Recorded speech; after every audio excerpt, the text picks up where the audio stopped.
There we go, y'all. Yo. What up, though, everybody? What's going on? Another Tuesday evening, end of the summer. Got a hell of a thing going on this evening. We a lot of deep down here in the dungeon. Shouts out to the dungeon for another great production that we about to have. Got T Love sitting next to me. D Tizzle, got a stranger in the building. What's your name, my guy? PK, man. I ain't talking. Self-ruler. I'm just fucking. You in the crowd, man. Round of applause for the crowd. Of course, we got street status on the Wheels of Steel, right? Wheels of Steel, like that creator. This nigga think I'm DJ Fred D. Hey, man, this has been a rousing couple of days.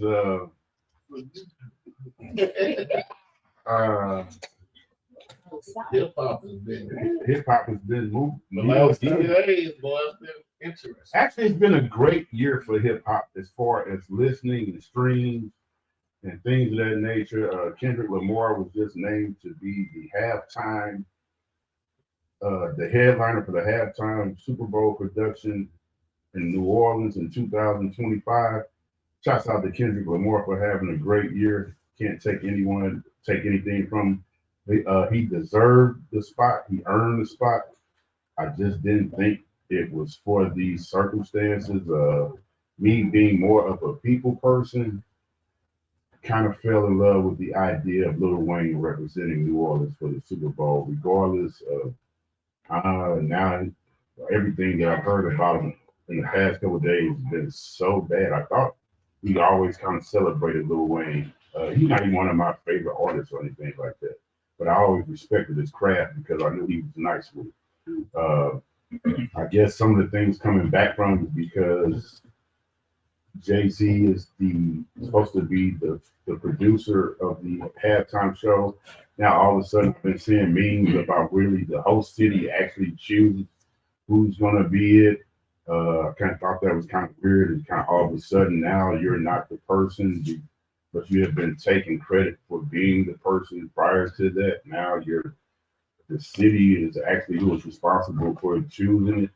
One thing I do want to say, I like to debate about these things, true or not, because I don't give a fuck. Like, so I can be transparent about things. I'm probably bad at communicating about things that I do care about, but I'm not bad at communicating about shit I don't have a horse in the race in.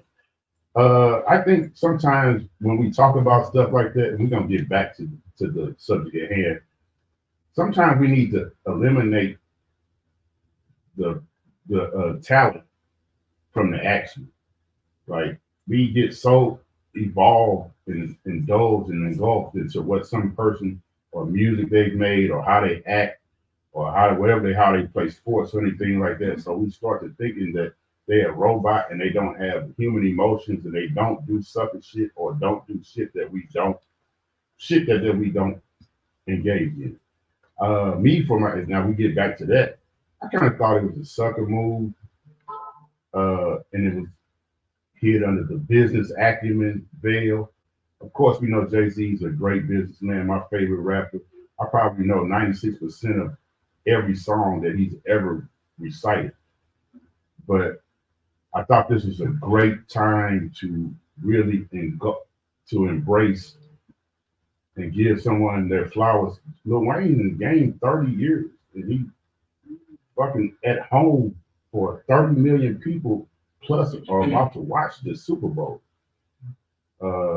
And I just didn't understand it. Like I said, I can't take anything away from Jay-Z. It's a great move for him in his splendor.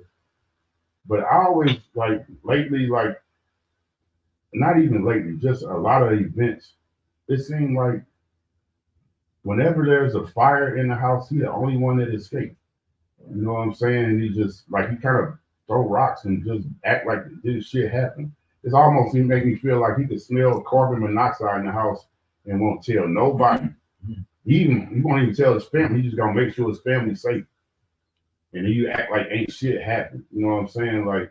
So as a fan of his music, I've kind of always applied his music to his way of life. So I always felt like this nigga real. This nigga post bonds for Black Lives Matter. this and get up on stage and tell I ain't no slave and this, that, and the other. Roger Goodell, I make more money than you. You know, when the NFL can hire me and things of that nature. So when I see things like that, it just kind of make me take a step back. Like, bro, like I can understand. And some people, it's a business move. It's a business move. I hate that when people say that shit. Like, bro, like, okay, it was a business move. It was so easy to get Kendrick Lamar and hire him. It's so easy to go get Kendrick Lamar, the hottest thing going on in 2024 right now, and say we got him, and there's nothing we should argue about. But I guarantee you, had it been announced, because I've never even seen a Super Bowl announcement like this is our halftime event, week one. They don't do it week one of the season. Like this is our Super Bowl person. They never done that. They've never done that with the American flag. So that's already like fuck Canada. This is the American flag, and we know I thought you was shooting at Drake. I believe it. I know that you was shooting at Drake, and you involved yourself in some shit that you ain't even got none. Well, I ain't gonna say you ain't got nothing to do with. That you just like, yeah, if we gonna punish this motherfucker, let's punish him. And I'm gonna put KL up in here. Sorry, Weezy, you my nigga. I know he was just together a couple weeks at the Fanatics thing. Probably told him then, no way, I ain't fucking, you know what I'm saying? So don't be surprised. That's why I brought you up. You know what I'm saying? But that's just my take on it. Yeah, that's just my take on it. How y'all feel about that shit? The most backhanded compliment you ever had. You start off with the major and praise them and walk that walk, and then you turn around and be just dogging. Yeah, I not riding the car with you. Yeah, don't do no bullshit. You safe. Nigga, who are you to determine what the bullshit level should be anyway? I'm just saying, I'm just calling you out. I'm just a conscientious. Move on to the next one. I'm just a conscientious objective. Right. I just don't fuck around with the fake shit. Like you as people part of the culture, because Hov, you made your stance and your foundation of being project nigga. I'm rose in the concrete. This, that, and the third, but every time something happened, the Barclays Center, Rockefeller, all that shit, every time, the fucking time, yeah, that's what's happening to the people. Oh. You're luring us to sleep. You're rocking us to sleep. We don't have no Jay-Z, the first person who's been in this position, so we don't have nothing else to work. He hasn't said a word, but we've got inside that it's all good. But I'm saying, like, we often take things into our own perspective when the person who is supposed to be the one who did it doesn't speak. And then when they do come and speak, then everybody's like, oh, okay. Why don't we demand that he speak first? Why don't we demand that he say something before we just go let social media guide us into all these different perspectives on what it is? I don't have a social media opinion. This is my educated, my hypothesis. This is going on social media. You listen to you showed me something off of social media that somebody said. So your ways are being judged in their direction. I mean, that's a platform that we talk. You want me to walk down? You want me to walk down the street in 2024 talking about what Jay-Z said, or do you want me to type it? No, I'm just keeping it real. We're going to use all the perspectives from everywhere. Only thing I'm saying is, I think Weezy should leave the Super Bowl. How about that? All right. Okay. When that happened?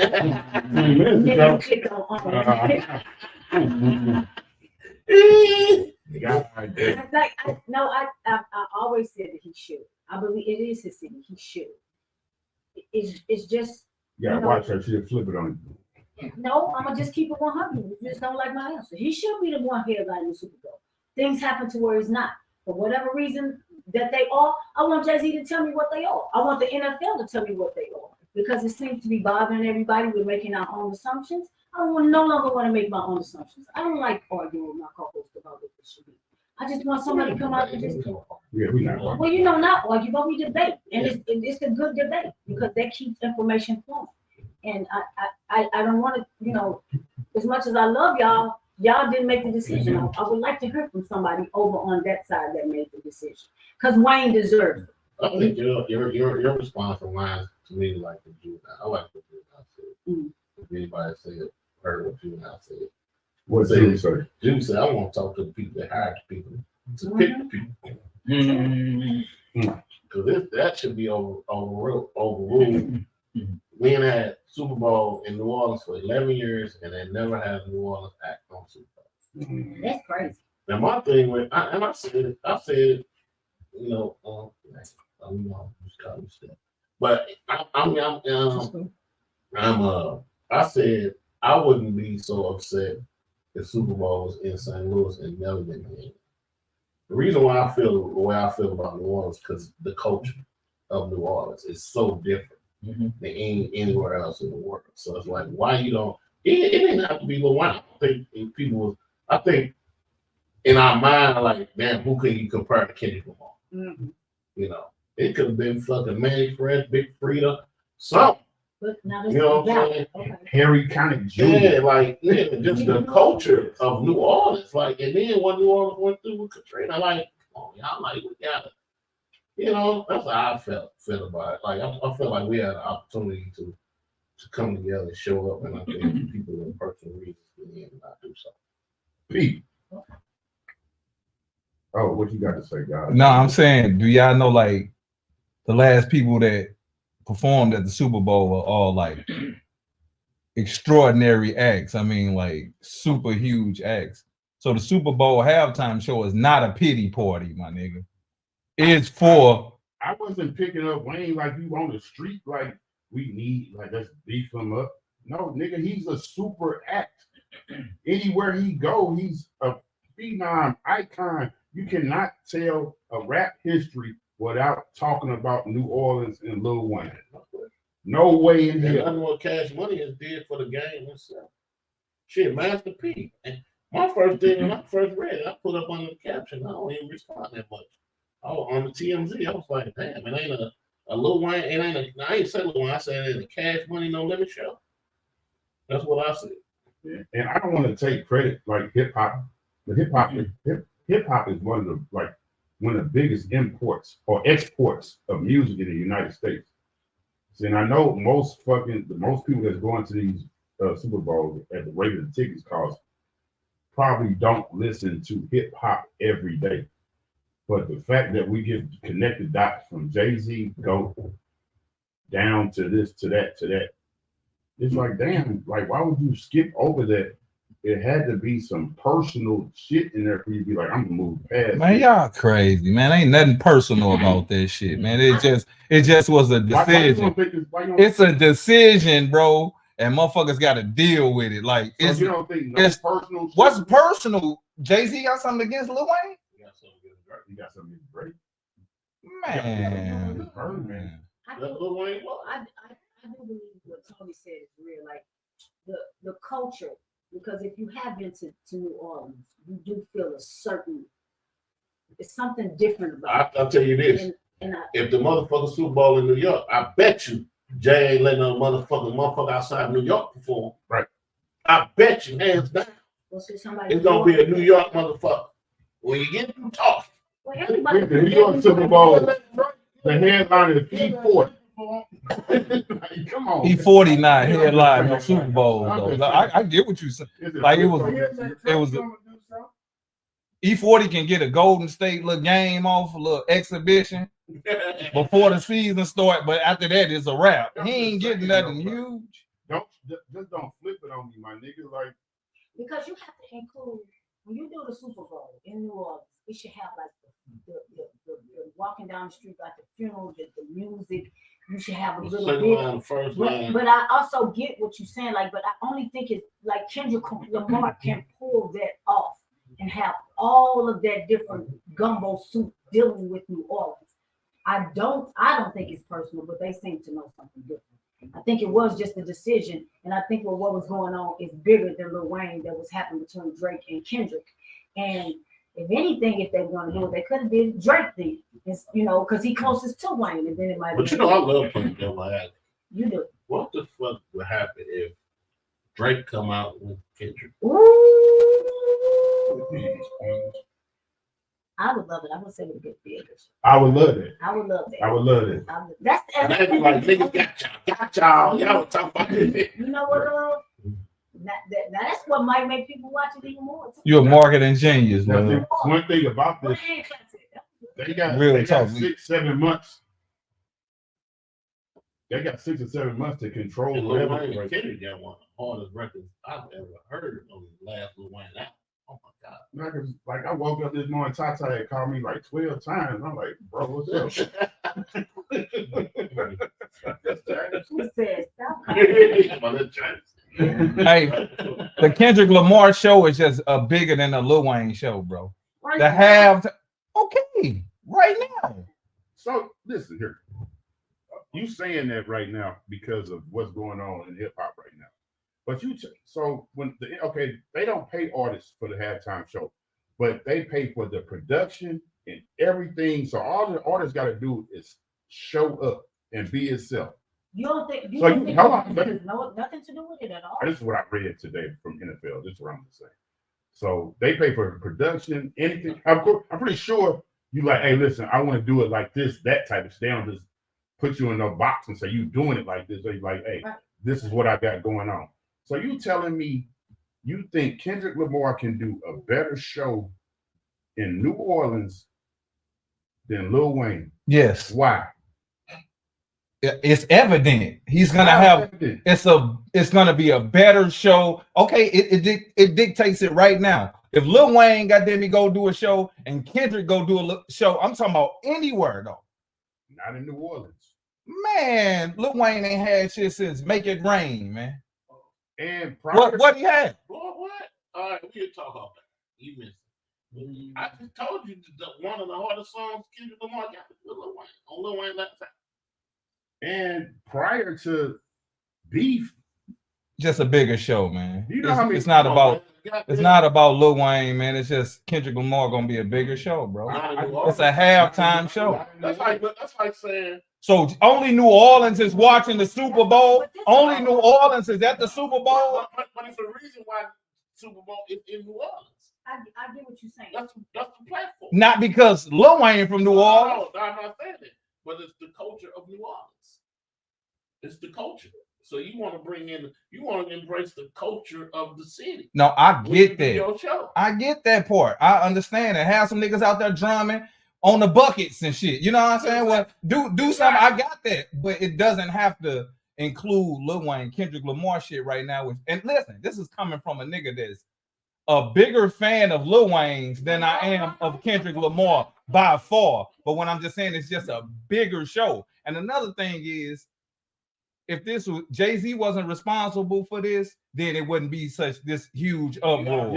It wouldn't be this huge. If the white folks was responsible for it like they was in the past, nobody would even be contesting what they saying right now. He should know better. Yeah, that's why they're saying he should know better. I totally agree with you, but when you're getting as big as Jay-Z is with that decision and who he is, then it can't be just about. It's like if you take Nelly and Nelly comes to, he does a concert here. Everybody here is looking for give me what you got. Everybody here is looking for all these songs that we all know verbatim, like every word. But when you talk to him, he's going to tell you, I'm going to rap the songs that more people have liked.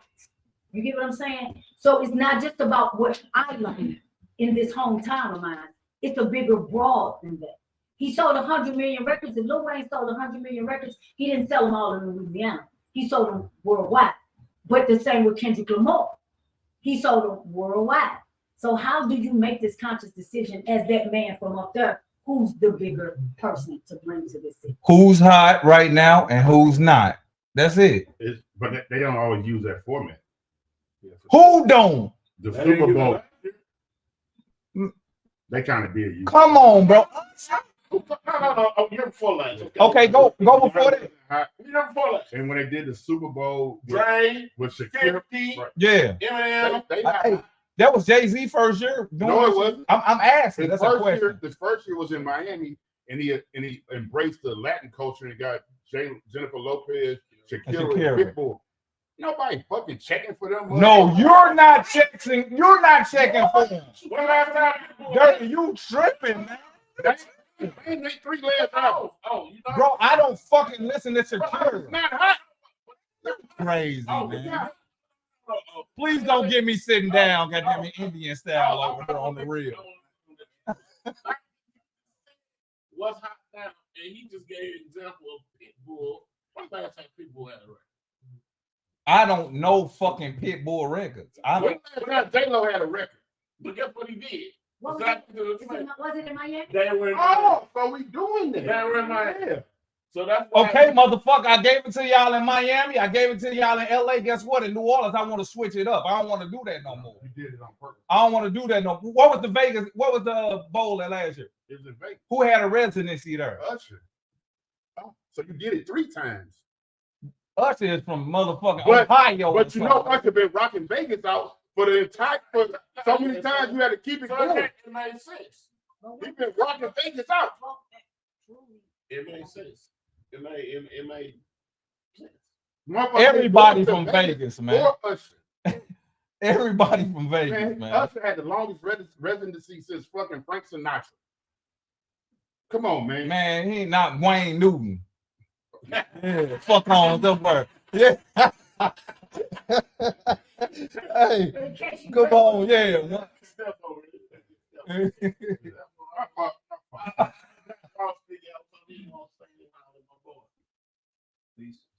Peace, God. What you think? Hey, I'll be honest with y'all, man. I don't watch sports. I ain't watched football in some years. I really don't watch TV, to be honest. I stay out of the entertainment realm. That ain't my realm. But that's exactly why this situation with Talib was the way it went, because that ain't. Do you read the regular? You just said what yourself. Yeah, but You look like, I mean, looking at your credentials, I was looking at you as a man. Like, Look, right up. yeah. I think honestly, as Black people, we gotta quit putting so much trust and so much validity into what these entertainers say to begin with. yeah, I feel yeah. like I like that. I got a saying that I've been saying since the beginning of the Black Wall Street Challenge, and that's that the only thing you can expect from an entertainer is a show, and we're gonna have to pay to get in. Mm. So that's just how I look at entertainment. I really don't look no further than what it is.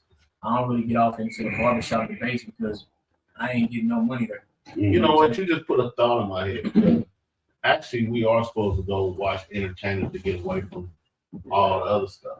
That's what it's supposed to be about. Like you said, it's supposed to be about being entertained, getting away from the politics, getting away from the job, getting away from the kids, getting away from the stress.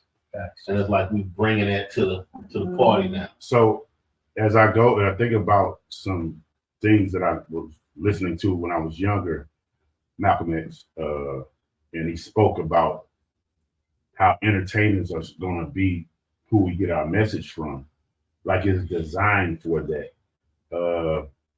And we just had a heated discussion about some shit that really don't have no influence on our life, but it's fun to talk about too.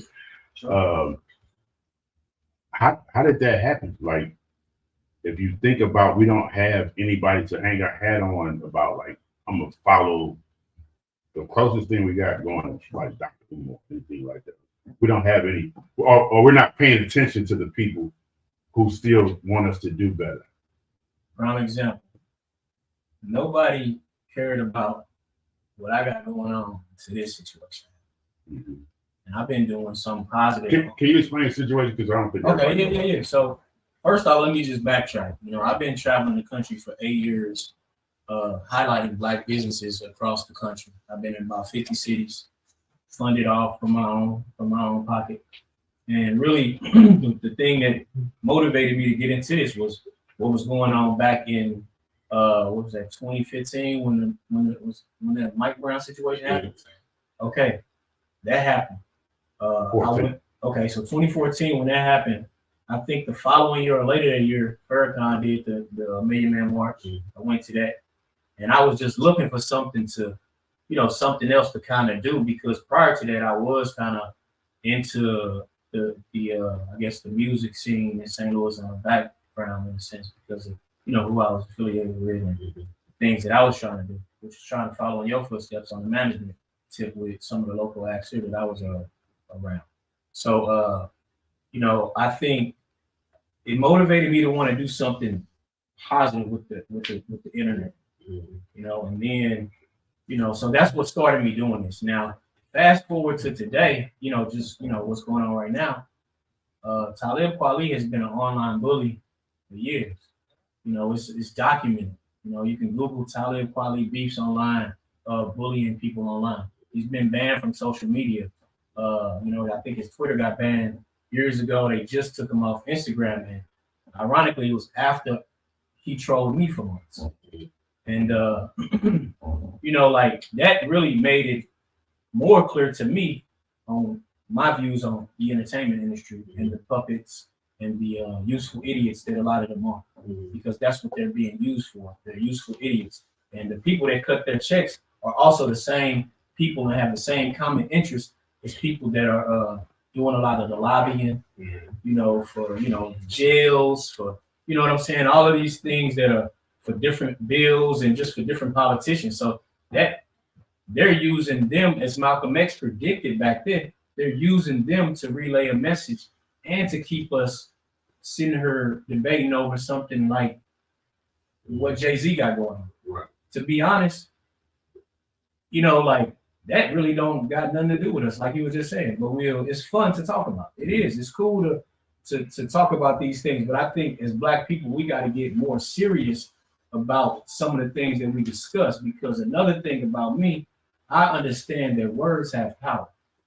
So I'm very aware and very cautious of how I speak to people, what comes out of my mouth, what I say, how I present myself, how I respect myself and love myself, and how I respect and love the universe and love others around me. So with that being said, with this Talib situation, you know, words, the English language is a book of spells, right? That's why they say spelling. Now, when you say something that's negative, right, that's like a double-edged sword, because on one side of that sword is the lies, the hate, the gossip, right? And on the other side of that sword is the truth. The only way you can break a spell is by the truth. That's why you got that saying, the truth shall set you free. That's a real life thing, and that is a magic chant. You see what I'm saying? So when he attacked me, he was trying to put a spell on me. The only way I could have broke that spell was to have the truth come out, which was that he's a bitch. He really ain't about that life. He ain't really what he say he is. And I'm aware of what I'm saying now, because this is after the rant and all the things that he's done. I've tried every diplomatic approach to talk about this, you know, offline, off camera, but the level of sorcery that they was playing on me was, it took a lot of the momentum from the positive thing that I was doing. Now people only really knew me from the Talib Kweli beef. Mind you, I had 20,000 visitors a day to my page, but they was there to cast other spells on me, by talk down and, you know, try to shit on me for what I was really doing, and I was doing everything from, you know, perspective of having a good intent. You see what I'm saying? So with that being said, I had to break that spell, and I caught him Black. You know, with the truth. As you know, as we were talking earlier, and you kind of made these realize, I was like, I'm gonna go back to what I'm saying. So you just hit me on the head with it, like, damn, it's a whole presidential debate going on right now, and we talking about some bullshit. You know what I'm saying? But at the same time, stuff that it's cool to talk about. It's healthy debates, and when we talk about things, to me, I like to talk about things that just to, if it's for education, even though it might not be some educational shit that we're talking about, but you learn things. I learned when you argue with people, either learn something or find out that you're wrong about something, or know how to push forward with something. So why was it so important with you and Talib Kweli? Those we don't know, Talib Kweli's national recording artist, Just to Get By, which is like probably his #1 hit song. He came across as the conscious rapper. Jay-Z dissed him.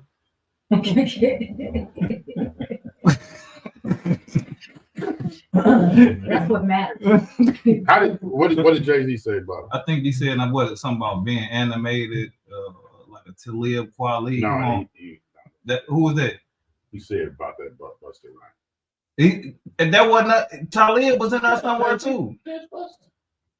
Yeah, I'm saying I'm not so animated like say a Busta Rhymes, or no, I didn't get shot like 50 a bunch of times. But the real shit, when you bust down my lines, is that the fact that I went platinum a whole bunch of times, add that to the top, 96%. 96%. That's what I'm just saying, though. So why did you feel as a man, like I need to talk to this guy about why you fucking with me? Like, what did you say to make him feel like he was, how did the bullying thing, how did that even start? Okay, he made a post. I didn't know what he had going on. Algorithm showed me a meme, said something about why so many foundational blacks, Hebrew Israelites, all these different type of black people, why all these black groups aligned with Trump. I made a statement under the post. Like I said, I didn't even know it was Talib's post. I just saw a post and it caught my eye. You know, that's how the algorithm works. Mm-hmm. So what I said was, hey, we got to get past all this, our differences. We need to come up with an agenda as black people that all of us can agree on, and that supersedes Trump's, excuse my little pun there, but because I ain't really for none of them, but you know what I'm saying, that Trump's all of these other differences. I mean, as black people, we got so much shit we can argue about all damn day. But let's figure out a way that we can work together still. Now, if all of us in this room, we all have some sort of influence, right? Mm-hmm. We all bring something to the table to our city, mm-hmm. right? If we are all different religions, have different political views, that's going to halt and stop our progress because we can't see past that with each other. Mm-hmm. So what I was saying was we have to get beyond that moving forward. It's 2024. We have to get beyond that to figure out how we can make our community better.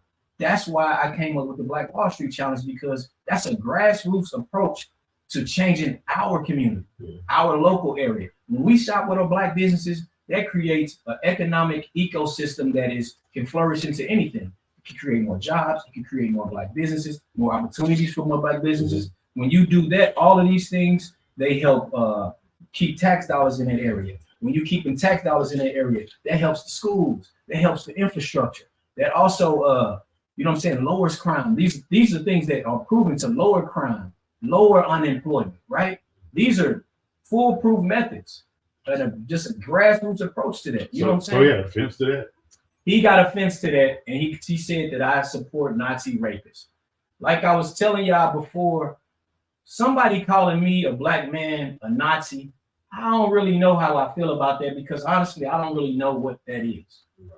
But saying I support rape, that is a serious topic with me, because I know people that have been raped, family and friends and loved ones. So you can't put that jacket on me. And if anybody that have any sort of proper upbringing and respect and love themselves, it's a couple things that you just not gonna tolerate.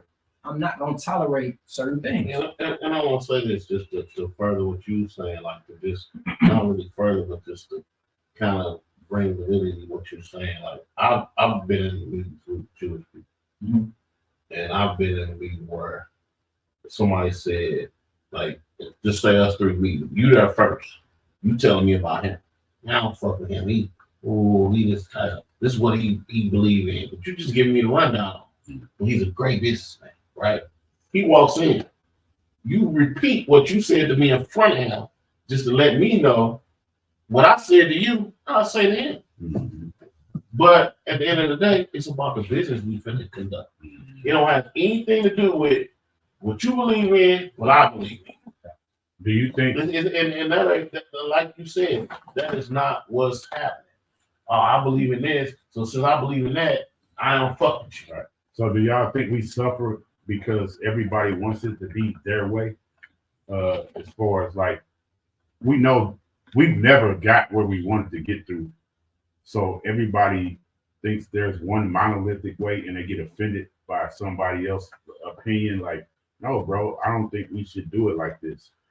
Why can't we come as a conglomerate and use everybody's best interests and put them together like on a Voltron type of perspective instead of being like, because you said this, I ain't fucking with that shit, bro, because you a coon or whatever the fuck, right. How you feel. Because everybody, how people are born and raised and things they've gone through, they shaped a different way. I'm not going to believe everything that you say because I ain't grow up with you and you ain't experienced the same things that I experienced. I think we've come to a point where we so quick to disrespect and not deal with adversity of some things that we don't know about, to the fact that we be like, we shut shit down before we listen. I heard someone say we listen for triggers and we don't listen for solutions. So we try to find something what's wrong with somebody say instead of listening to what right they saying. I'm surprised because, and that's me being a victim of fandom, that Talib Kweli would even move like that. But prior to that, like in the past couple years, because I've been seeing him like, damn, bro, I thought you was on another level of that type shit. Like, well, why are you getting so fucking common? You know what I'm saying? Like, Because he got time. Too much time. Yeah, well, I seen him out there. I seen him out there doing Mike Brown, He was. moving around. But yeah, like what you said, like once I heard what's going on with you, and I went back to look there up.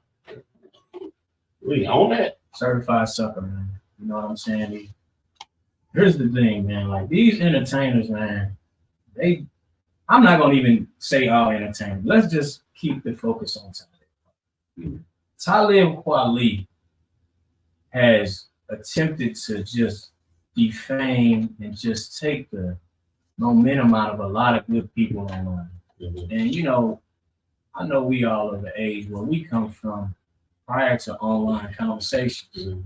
You know, if you had an issue with somebody back in the day, they probably went to a different school.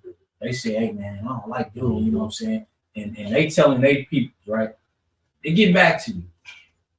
Now, whenever y'all meet, it's gonna be a, you know what I'm saying, a situation. You see what I'm saying? So it's this, and I operate the same way. You know, I think what online and social media has done was giving people a platform, but it's giving you that safe space where you can say anything. And that's the thing. See, this you can't fire off at somebody and then be mad at how they come back with it. You see what I'm saying? Like if you put something out there, whatever come back, you know what I'm saying? You better be prepared for it. And I think what his issue is he think he's such a megastar that he can shit on the little guy.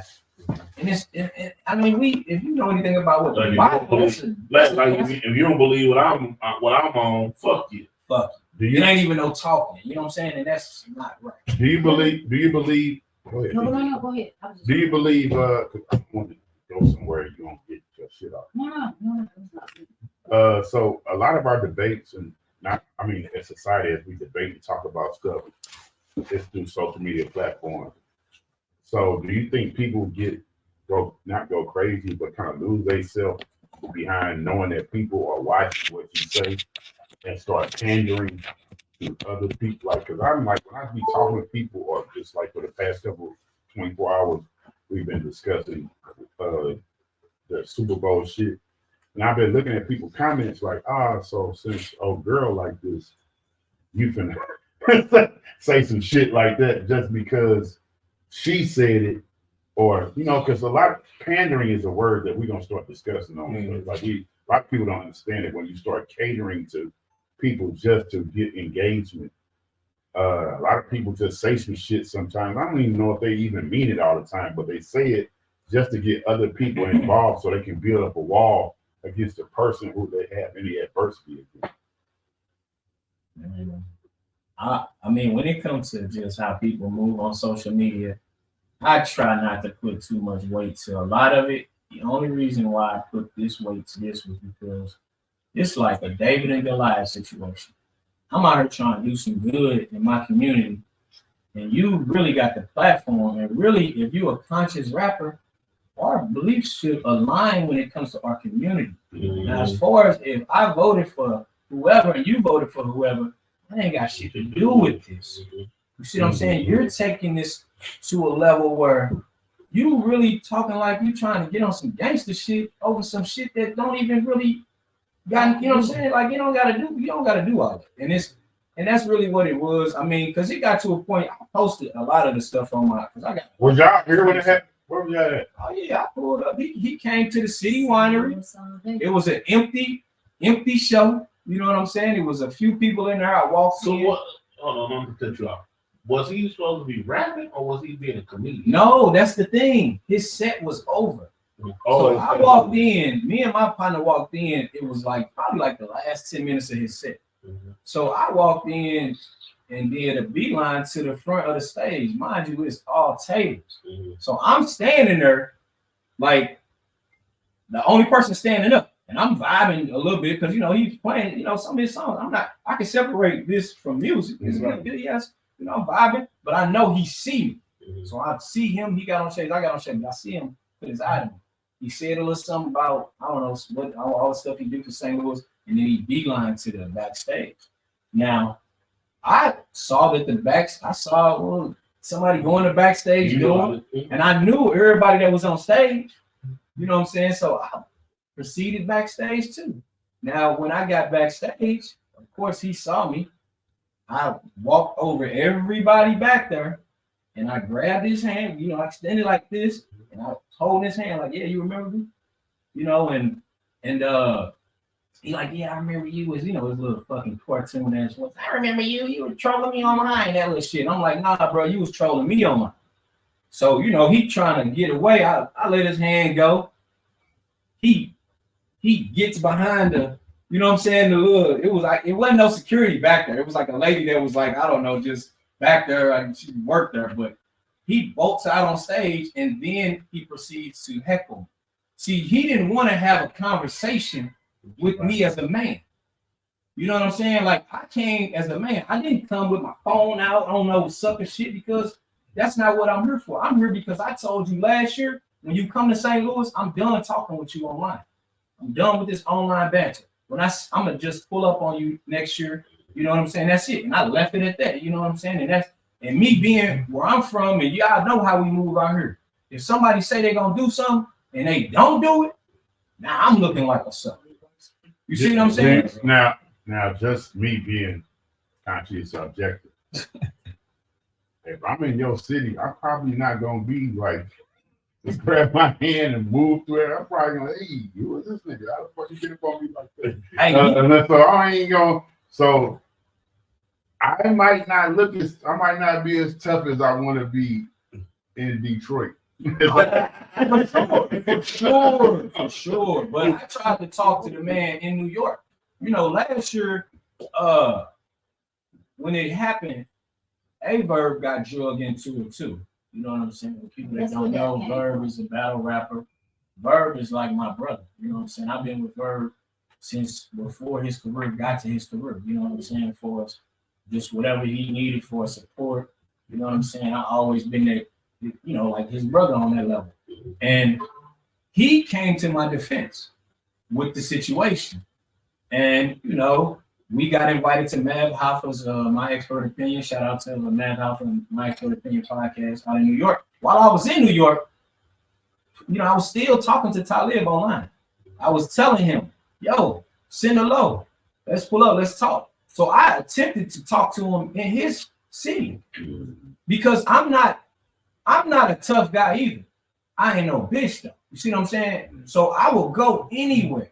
And if you know Verb style, that's me too. We the same when it comes to Verb will go to any city by himself. I'm the same way. And it's just like, that's just a St. Louis thing. You know, I travel by myself a lot of time. I've been out the country by myself. You see what I'm saying? So I don't necessarily need a weapon. I don't need an entourage because I feel like I know how to maneuver in the universe just because of my upbringing. But, you know what I'm saying? So that was the situation. I just, you know, I gave him an opportunity to talk online. I gave him an opportunity to talk through people that knew him. One of the activists from the Ferguson movement, Toy Russell, is a real good friend of him. Tef Poe, a good friend of him. I reached out to both of those brothers before it even got to that point. He started dropping all kind of names. He dissed Ali, he dissed Murphy, he dissed Even Dr. Boyce Watkins came to my defense when all this was going on. You know, I don't know if people know who he is, but he's a black global economist, just somebody that's another positive, uplifting brother, somebody that I tried to mimic when I created the Black Wall Street Challenge because of how he moves. Can we like get out the dark for a second, go to the light, and tell us more about Black Wall Street Challenge? Definitely.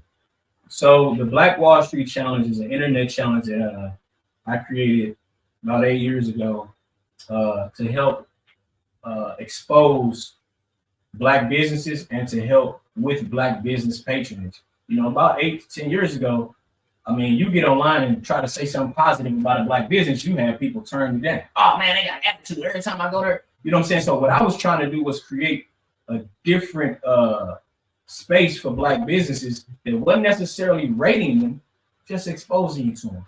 You know, back then I didn't know that we had a Black-owned gas station. We had a Black-owned we got a Black-owned pharmacy now. So these were things, we had Black-owned banks that I didn't even know a Black-owned bank existed 8 years ago. So like that's what really motivated me. I was like, man, we got Black banks. So initially we were traveling the country exposing these Black banks. So that's pretty much what it is. It was just a thing I wanted to do to try to help Black businesses, and I felt like everybody was taking these other routes online. Wasn't nobody trying to support, you know, us, and that's just really what I was on. So by doing that, what besides beef, like what has been illuminated by doing that? Like, what doors have you opened by doing it? I think you would have to talk to a lot of the business owners that I've exposed to, you know, like the effects of what the work I've been doing for the Black Wall Street Challenge. Really in St. Louis has been like, you know, just it's been very grassroots, but it's been a long-lasting situation. Like, for instance, you might not have known that there was a Black-owned gas station in the heart of the city at Natural Bridge and Kings Highway, right? Mm-hmm. The good brother Rodney Scales owns that. Okay, now, so he owns a couple businesses on Natural Bridge, right? Now, at the time, I didn't know that. But me telling people, that allows them to know that, and now they can pass up all these other spots that don't do nothing, don't hire nobody over there, the Salamas, the other spots that, you know what I'm saying, that like a lot of times people say ain't no money in the Black community, but you got all of these different people that come into our community and make money and take it out. And I wanted to showcase and highlight the Black businesses, because if nothing more, I know they don't probably hire a Black person. They're going to probably put a Black child through college, even if it's just their family. You see what I'm saying? But that's where it starts in each of our households. You know what I'm saying? So that was my whole purpose behind all this. You know what I'm saying? Do you think it's a way? Because that's one of the things I think about. If we even go down to like Sexy Red, like, and like I find people not rooting for her, and I'm thinking like she's making money for so many other people to change their life.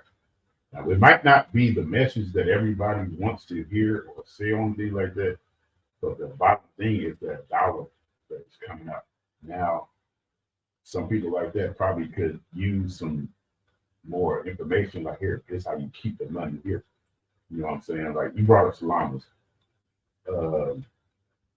I don't like Salamas is not a bad that's not a bad place in the community, because they reach out to Black people and try to help them make some money. They do business with Black people. Even your Rodney Scales, he actually the reason why Salamas became Salamas. Right. So like I know Rodney very well. He of course you on it. I don't really have nothing like Salamas, but after that. I mean, maybe some descendants after that. Yeah, I fuck with Mike. I ain't gonna lie. Everybody fuck with Mike. But here's the thing: I don't have nothing against those businesses. I'm just trying to let people know that, you know, we have a Black business here, and sometimes, I mean, think about it. Could we? Do you think? How easy do you think it would be for us to move to the Middle East, which is really North Africa, but to move over there? and open up a store and get the Impossible. same support. Do you think white people can do that over in the middle? I don't know, but I don't know. I don't know. I'm just saying, how easy do we think? That's all I'm saying. I don't know anyone that's done it. But what I'm saying is that, you know, we have to understand that we have to keep our black businesses in business. You know what I'm saying? First, we can still, like, for instance, I tell people all the time, people see me in all kind of stores, right? Because sometimes I can't get the product I'm looking for in a black business. However, what the Black Wall Street Challenge has done for me and so many others is made us more aware of it. And I think that is what the seed that we just have to keep watering and cultivating it. You know what I'm saying? What point do you think you need to hit for everybody to get that ding idea? Like, man, what dude's talking about is what we need to be on. Like, if we here on Up Doe Radio, we got a pretty broad audience, and I brought you on because you know we fuck with shit like that. So, like, what needs to happen? That's just a broad question. What can you do directly to be like, hey, wake up? Like, at the end of the right thing, like, wake up. I think the first thing gotta be self-love and self-respect. Because I would say I hate to use my city as a negative example. It's easy though. But we sometimes we do make it easy. But I try not to do that because when it goes back to what I'm saying about the power of words, I try to always still say something positive. Like even with the Sexy Red situation. I don't know Sexy Red, but I do know she's from the town. So with that being said, like I don't really get off into her music like that, but I know that, you know, she's from the town, and for that alone, I gotta rock with you. You know what I'm saying? Yeah. So you know what I'm saying? Yeah. So I gotta rock with you. You know what I'm saying? Yeah. So it's the I've been same in thing. denial. Yeah, like I rock with her. I got to. And it's like that with any other St. Louis act. Now, I do feel like that aha thing that you're talking about, I think that's got to come from within, but we also got to, once we love and respect ourselves, then we also got to take that to the next level and love and respect our community, love and respect each other, so we can feel prideful for supporting each other. You know, I think that's the one thing that we still suffering from with this whole Willie Lynch mindset is that we just don't understand. We don't, we've been through so much trauma. It's like we are doing a lot of the shit to each other without a slave master because we just got so much trauma. And I feel like once we get past that and love ourselves, then we can love others and we can love our community. Because a lot of us, we'll do something simple as just going outside, throwing some trash on the ground. Why would you do that? You know what I'm saying? That's from not having no self-respect. But the crazy thing is, I'm gonna take it even further. I was just talking to somebody about this. We'll throw trash in certain spots and won't throw trash in other spots. Exactly. Let me tell you this. Go ahead. I lived in a whole nother country that did not live. It was so against the law. And before I went to this country, it took nothing for me to throw something up in it. And I said, I am not going to go back home and do that because it ain't right. It ain't right. I only do it because I seen somebody else do it, so I thought it was okay. But if nobody corrects me and tells me that it's wrong, that's the problem. We can't tell each other nothing. Shit out of the window. Cause I kick your ass out my court. Yeah, because if I put my mom in the I don't do that. But I like earth, so I don't be like. but then sometimes you throw things out the window and the animals eat it. Another thing they didn't have was stray dogs and cats, and we had that in America. So them animals are eating everything off the ground. Like, but it was only on the north side and the west side. Like, you don't have that shit in Chesterfield. There ain't no cats and dogs and shit. I do throw biodegradable things out the window. You can look at a neighborhood like the Hill, right? Look out. And you go to the Hill. It's And not only that, but you can feel the pride that the community has for their city. They have Italian flags on all of the fire hydrants. They got 50 Italian restaurants on one block. And you wonder, damn, how did that sustain? And it's like they just have a different level of pride, and they understand how important it is to keep that money and that pride and that love. I'm so glad that you brought that up because if you look at the landscape of the north side of St. Louis and the south side of St. Louis, they basically built the same.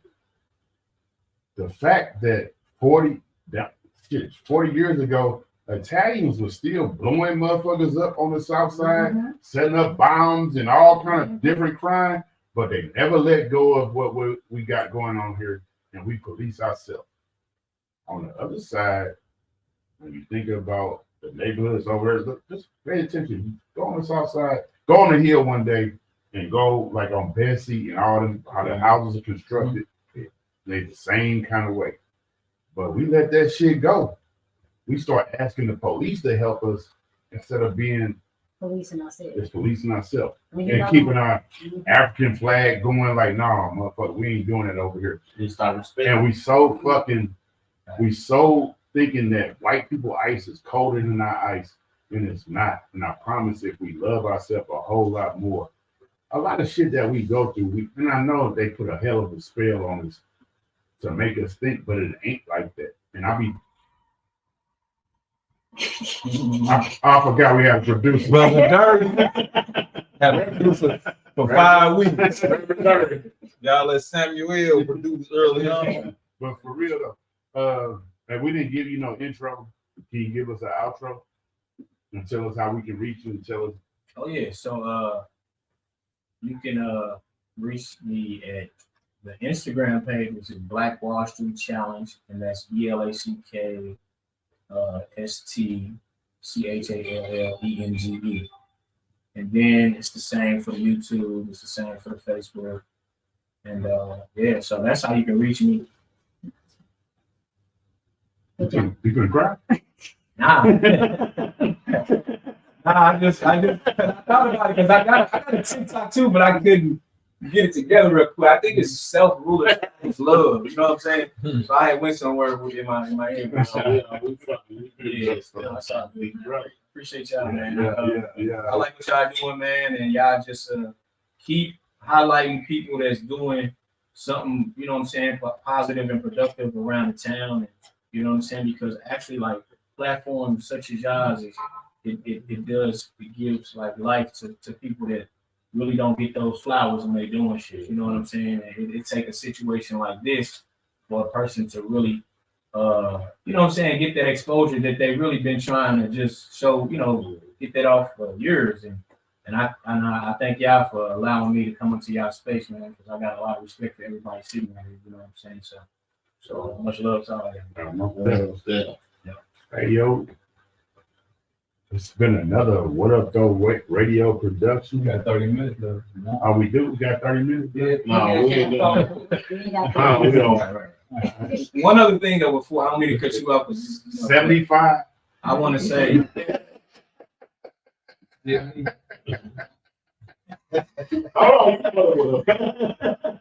Hold on, dude, them jumping off the bridge. No, we ain't talking about that today. We finna go to Prime 55. Come on. okay, I just want to add one more thing, Bring it on man. me. I just want to add one more thing. Damn. I just want to add one more thing up to my outro, man. Make sure y'all go out and show some love to a black-owned business. Yeah, most definitely. Right. Yeah. Go to You know what we need to do, like the highlighted black business every episode. That'd be dope. Like, and we need to get Before we highlight them, asking for they do a promo dog. We can figure something out like that. We can figure something out. put that I together. got a lot of connections. We gonna put Steph in charge of that. That's cool, man. I got a lot of. I can give me some media packets or whatever y'all need, and I can definitely pass it to these black businesses. And a lot of them do rock with me because they know that that's really my passion, is really supporting black businesses and just trying to make sure we all shine. I saw on social I overstand. media, I understand. So when Steph was doing this shit, saw I a really very black business, and he got everybody in the neighborhood. I seen it. and I seen that. So those people were I not seen alone. that. That's dope. We do Yeah, about major, some people walking down the street. we I do seen so that. many things major in numbers. Yeah. And the problem is that we often try to separate ourselves into our own little groups and our own little cliques to try to make things work, and it never comes out right. And that's the problem that we have. This is why we don't choose black. Because you got clicks over here, clicks over there, clicks over there. So we gotta work with our own network because you know that's something that they do a lot of places. It's called a cash mob. That's basically like, say if you guys were like, all right, look, we're gonna do our pod from this black-owned business today. We're gonna do it from Prime 55. We want everybody that support the pod to come down here and shop. Yeah. Maybe it'll be a promotion or what up though, special or drink or something. And you take the pod to different black businesses every month, or you just plan once a month where everybody meets at a black business. I mean, these are the little things that they seem little, but it's so good for the business. I want to say that I think I used to see you online doing like supporting one of the bars on Natural Bridge a lot, and I feel like she was getting a lot of people to kind of do the same thing. But I mean, I feel like we need to do those kind of things more often, or you know, it's just an idea, you know what I'm saying? Like, because if everybody come and spend $20, the only requirement is everybody's come spend 20. You know what I'm saying? That's you get 10 people, you know, 20 people, 30 people, 50 people. That's a major impact for that business. And then another thing, if you're coming to support the $20, that's not your business with that brand do with that money. Everybody want to speak on what you got to do with your money, because you could be using your money for bills at home and not, or bills at your place and not taking care of your bills at home. If you're coming to support somebody, just support. We don't need your A, B, and C on anything else. Just because you got a business, they always you got a business, you pay it up. You currently take 5 years for you to even make out a whole new business. That's the real business. Thursday, Old Derby's 3.5s will be available for $900 off. Everybody spending. Fucking Doug spent 40. Y'all want to support, bring your 20. 3.2. Come on through. I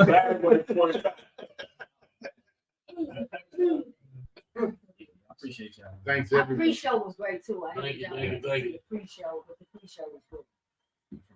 That's another What Up Doe Radio show. Thanks for everybody for tuning in. 2s and 7s. Holla back. Try 55 tonight. We just Oh man, I show good. I show take you up on that offer. T love, man. Get out here to listen.